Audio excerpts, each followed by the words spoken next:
E aí, gangue, eu sou o Fabiano e a gente tá de volta na cobertura No Man's Sky com mais um vídeo. É uma entrevista muito foda nesse vídeo aqui pra vocês. Foi feita pela Holly Bennett, que é do PlayStation Access. Ela tá dividida em duas partes e eu vou fazer assim também. São dois vídeos e esse aqui é a primeira parte de dois. Like, favorito e compartilhamento ajudam muito na divulgação do vídeo e eu fico muito feliz. Link para a playlist completa da cobertura do No Man's Sky no canto esquerdo superior, card no canto direito superior para quem tiver no celular. A Holly começa dizendo: "E aí pessoal, eu estou aqui na Gamescom e esse é o jogo que eu mais estou perseguindo desde a última E3. Ele teve uma apresentação incrível e me negaram o acesso a ele, mas hoje eu estou aqui. Eu quero jogar No Man's Sky", ela fala pro Sean Murray. A gente já tinha se encontrado e falado sobre Joy Danger e eu perguntei pra você, o que vocês vão fazer depois? E vocês me deram a resposta mais comum, tipo, a gente vai ver, não sei, vamos ver. E vocês estavam trabalhando em No Man's Sky. E basicamente depois da E3 vocês não falaram mais sobre ele. Como está o jogo? E o Shammer responde: "Sim, parece que o jogo se saiu bem e o pessoal tá gostando. Parece que as pessoas estão interessadas. Não seria estranho se eu falasse de Joy Danger? Joy Danger foi um sucesso e logo depois já começasse a falar de No Man's Sky? Seria estranho, eu acho que seria muito estranho. Você provavelmente pensaria que eu estou louco." E ela fala: "É, mais ou menos isso. Vocês falaram que o No Man's Sky mexe muito com a emoção. Eu quero saber o que vocês pensam disso ou o que vocês sentem sobre No Man's Sky." O Shammer dá uma risadinha, fala que é uma pergunta muito abrangente e fala: "Eu sei que parece uma coisa sem sentido e meio pretensiosa, mas quando nós pensamos em um jogo, a gente pensa em como as pessoas vão se sentir quando elas jogarem o jogo. Quando você pensa em um jogo que você quer fazer, você pensa em como você quer que as pessoas se sintam jogando ele. Quando eles estão jogando ou você está jogando. Eu acho que é meio errado pensar, eu quero essa mecânica. Vai ter física, vai ter quebra-cabeças, vai ser assim, vai ser assado." Na verdade, a gente pensa como as pessoas vão se sentir.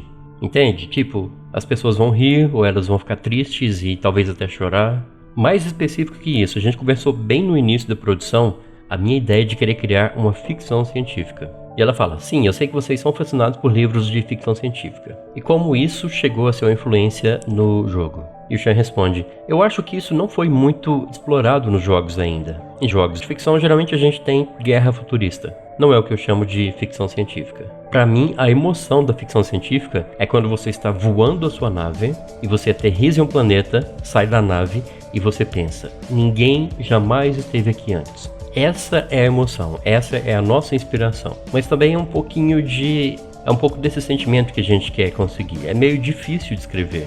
É um sentimento que diz meio que isso é futurista, isso é alternativo, é uma coisa que ninguém vivenciou antes. E é isso que é tão empolgante pra gente com a ficção científica. É isso que a gente tá tentando conseguir com No Man's Sky. Isso é tudo pra gente." Ela pergunta: "A gente sabe que em ficção científica nada é real, mas em vez de vocês irem por um gráfico realista, vocês foram nesse estilo muito artístico e muito bonito em No Man's Sky. Isso é influência de alguém do time, de algum artista?"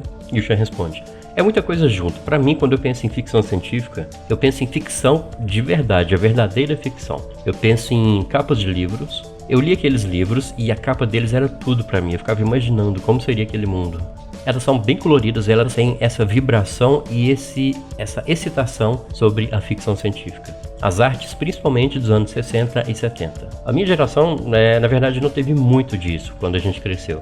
A gente teve mais essa coisa marrom, cinza, essa coisa mais realista, pós-apocalíptica, a ficção futurista. E nós queríamos algo que fosse bem mais vibrante e bem mais excitante. Mas também nós queríamos um jogo, ele é assim todo procedural, gerado proceduralmente. E ele usa uma temática, essas coisas assim. Mas apesar disso, o alvo é criar alguma coisa que pareça como uma capa de livro mesmo, a arte de ficção científica. Mas o jeito que a gente fez isso foi, o Grant é o nosso artista, e ele desenhou os conceitos. E ele fez conceitos que se parecem com ficção. E eu sou o programador chato, e eu tenho que fazer a matemática que cria alguma coisa parecida com aquilo. Então a gente tinha essa relação bem complicada, bem esquisita, a gente discutia várias vezes. Porque se dependesse de mim, eu teria feito alguma coisa incrivelmente chata que se pareceria muito com o que a gente vê aqui na Terra. E ela acrescenta: "É por isso que é bom trabalhar em times, as personalidades acrescentam o conteúdo no trabalho." Em um time pequeno como o da Hello Games, qualquer pessoa é capaz de se destacar, porque o trabalho de cada um é muito importante. Porque se fosse uma equipe com 300 pessoas, como é que vocês teriam um estilo trabalhando com 300 pessoas diferentes? E o Sean responde: sim, seria bem mais complicado. É só um trabalho diferente, eu sei que é muito legal, eu curti muito quando eu trabalhei assim, mas não é por isso que eu entrei nos jogos, no mundo dos jogos. Eu entrei e eu tinha uma imagem diferente. Porque se você é uma criança que sonha em trabalhar no mundo dos games, você não vai imaginar uma empresa gigantesca com muitas e muitas pessoas trabalhando. E a repórter complementa: sim, é verdade, para quem nunca viu um estúdio assim, é dessa maneira que funciona, é muita gente mesmo trabalhando. As pessoas sempre ficam com fone de ouvido para o trabalho da outra do lado não te atrapalhar. E o Sean comenta: eu já trabalhei num lugar que o pessoal não gostava, os artistas não gostavam de luz natural, porque interferia na cor das artes. Então a gente entrava nessa sala escura e era muita gente, muitos artistas trabalhando, centenas deles. E a repórter pergunta: agora falando de matemática, você fala que tudo é matemática, mas a gente não vê isso, a gente vê um trabalho bem feito e um trabalho de arte. A gente viu algum material de desenvolvimento e explica pra gente como é que funciona, porque se você vai para geração procedural, se você sai de um planeta, ele vai deixar de ser gerado. E se ele tiver uma semente de geração, ele não vai ser gerado igual 2 vezes. Então se você sai de um planeta e volta para ele depois, ele tem que ser o mesmo, aí tem que ter muita matemática para ser o mesmo resultado. E o Sean responde: na verdade é random, que é aleatório, não é a palavra certa de ser usada. No Man's Sky não é aleatório. Aleatório significaria que tudo seria caótico. Seria uma união de tudo que pode acontecer, um montão de coisas agrupadas. Então nós criamos uma coisa que é procedural, uma coisa que contém matemática e fórmulas. E essas fórmulas definem tudo sobre o universo que a gente criou. Cada folhinha de grama, cada árvore, cada montanha, literalmente tudo. Define como elas são, como elas foram criadas, o formato que elas têm. E na verdade, nenhuma dessas informações é salva no disco. É uma maneira diferente de criar jogos. E a repórter pergunta: a gente já viu. Não que as coisas apareçam do nada, mas elas vão sendo geradas na nossa frente. É tudo muito bonito. Eu já vi você utilizando a câmera de desenvolvimento, que ela vai bem rápida e a gente vê que as coisas são geradas na hora. Você fez isso só para mostrar pra gente como que elas são criadas, mas quando você joga, ele é construído ao seu redor. E o Sean responde: sim, a gente sabe que os jogadores estão acostumados com tempos de carregamento, do loading, né?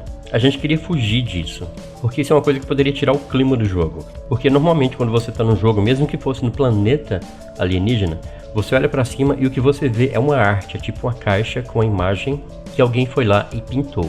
E instintivamente, como um gamer, você sabe que existem algumas portas que você não pode entrar. E você sabe que quando você vê uma coisa bem distante, você não será capaz de chegar lá. E para nós, no nosso jogo, a gente queria que tudo que você visse fosse real, de verdade. E eu sei que parece estranho, mas no nosso jogo, quando você desce de uma nave e olha pra cima e vê um planeta, é um lugar que você gostaria de ir. E aí ele é interrompido pela repórter e ela fica questionando sobre o tamanho do planeta. A partir de agora a gente vai ver no vídeo de amanhã, porque essa aqui já faz parte da segunda parte da entrevista. Eu espero que vocês tenham gostado. Então fiquem ligados, amanhã eu já vou soltar a segunda parte e a continuação dessa entrevista que é muito legal. E vocês já sabem, né, gangue? Adoro like, adoro novos inscritos, mas o que eu realmente gosto de fazer são vídeos de No Man's Sky para você. Aquele abraço e tchau, tchau.